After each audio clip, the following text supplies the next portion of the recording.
एक नदी के किनारे उसी नदी से जुड़ा एक बड़ा जलाशय था। जलाशय में पानी गहरा होता है, इसलिए उसमें काई तथा मछलियों का प्रिय भोजन जलीय सूक्ष्म पौधे उगते हैं। ऐसे स्थान मछलियों को बहुत रास आते हैं। उस जलाशय में भी नदी से बहुत सी मछलियां आकर रहती थी। अंडे देने के लिए तो सभी मछलियां उसी जलाशय में आती थी। वह जलाशय लंबी घास व झाड़ियों द्वारा घिरा होने के कारण आसानी से नजर नहीं आता था। उसी में 3 मछलियों का झुंड रहता था। उनके स्वभाव भिन्न थे। अन्ना संकट आने के लक्षण मिलते ही संकट टालने का उपाय करने में विश्वास रखती थी। प्रत्यु कहती थी कि संकट आने पर ही उसे बचने का यत्न करो। यद्दी का सोचना था कि संकट को टालने या उससे बचने की बात बेकार है। करने कराने से कुछ नहीं होता। जो किस्मत में लिखा है वह होकर रहता है। एक दिन शाम को मछुआरे नदी में मछलियां पकड़कर घर जा रहे थे। बहुत कम मछलियां उनके जालों में फंसी थी, अतः उनके चेहरे उदास थे। तभी उन्हें झाड़ियों के ऊपर मछलीखोर पंछियों का झुंड जाता दिखाई दिया। उसकी चोंच में मछलियां दबी थी। वे चौंके। एक ने अनुमान लगाया, दोस्तों, लगता है झाड़ियों के पीछे नदी से जुड़ा जलाशय है, जहां इतनी सारी मछलियां पल रही हैं। मछुआरे पुलकित होकर झाड़ियों में से होकर जलाशय के तट पर आ निकले और ललचाई नजर से मछलियों को देखने लगे। एक मछुआरा बोला, आहा, इस जलाशय में तो इतनी मछलियां भरी पड़ी हैं, आज तक हमें इसका पता ही नहीं लगा। यहाँ हमें ढेर सारी मछलियां मिलेंगी। दूसरा बोला। तीसरे ने कहा, आज तो शाम घिरने वाली है, कल सुबह ही आकर यहाँ जाल डालेंगे। इस प्रकार मछुआरे दूसरे दिन का कार्यक्रम तय करके चले गए। तीनों मछलियों ने मछुआरे की बात सुन ली थी। अन्ना मछली ने कहा, साथियों, तुमने मछुआरे की बात सुन ली है। अब हमारा यहाँ रहना खतरे से खाली नहीं है।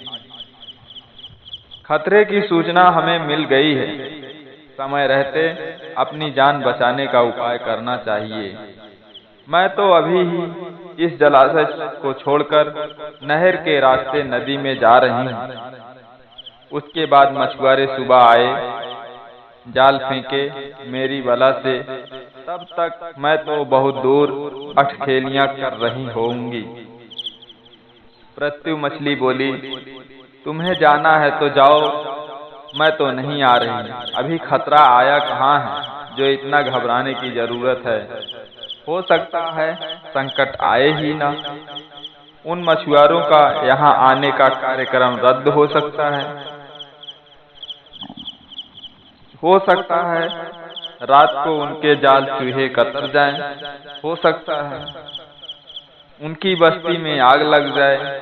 भूचाल आकर उनके गांव को नष्ट कर सकता है, या रात को मूसलाधार वर्षा आ सकती है और बाढ़ में उनका गांव बह सकता है।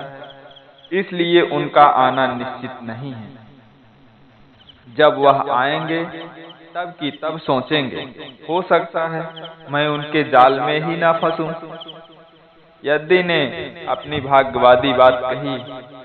भागने से कुछ नहीं होने का। मछुआरों को आना है तो वह आएंगे, हमें जाल में फंसना है तो हम फंसेंगे।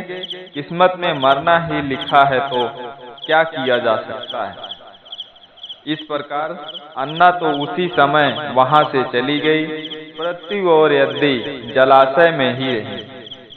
भोर हुई तो मछुआरे अपने जाल को लेकर आए और लगे जलाशय में जाल फेंकने और मछलियां पकड़ने।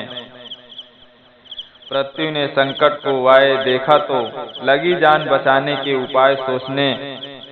उसका दिमाग तेजी से काम करने लगा। आसपास छिपने के लिए कोई खोखली जगह भी नहीं थी। तभी उसे याद आया कि उस जलाशय में काफी दिनों से एक मरे हुए ऊद बिलाव की लाश तैरती रही है। वह उसके बचाव के काम आ सकती है। जल्दी ही उसे वह लाश मिल गई। लाश सड़ने लगी थी। पृथ्वी लाश के पेट में घुस गई और सड़ती लाश की सड़ांध अपने ऊपर लपेटकर बाहर निकली। कुछ ही देर में मछुआरे के जाल में पृथ्वी फंस गई। मछुआरे ने अपना जाल खींचा और मछलियों को किनारे पर जाल से उलट दिया। बाकी मछलियां तो तड़पने लगीं, परंतु पृथ्वी दम साध कर मरी हुई मछलियों की तरह पड़ी रही। मछुआरे को सड़ांध का भपका लगा तो मछलियों को देखने लगा। उसने निश्चल पड़ी पृथ्वी को उठाया और सूंघा। आख! यह तो कई दिनों की मरी मछली है, सड़ चुकी है। ऐसे बड़बड़ाकर बुरा सा मुंह बनाकर उस मछुआरे ने पृथ्वी को जलाशय में फेंक दिया। पृथ्वी अपनी बुद्धि का प्रयोग कर संकट से बच निकलने में सफल हो गई थी। पानी में गिरते ही उसने गोता लगाया और सुरक्षित गहराई में पहुंचकर जान की खैर मनाई। यद्यपि भी दूसरे मछुआरे के जाल में फंस गई थी, वह एक टोकरे में डाल दी गई थी। भाग्य के भरोसे बैठी रहने वाली यद्दी ने उसी टोकरी में अन्य मछलियों की तरह तड़प तड़प कर प्राण त्याग दिए। शिक्षा: भाग्य भी उन्हीं का साथ देता है जो कर्म में विश्वास रखते हैं और कर्म को प्रधान मानते हैं। भाग्य के सहारे हाथ पर हाथ रखकर बैठे रहने वाले का विनाश निश्चित।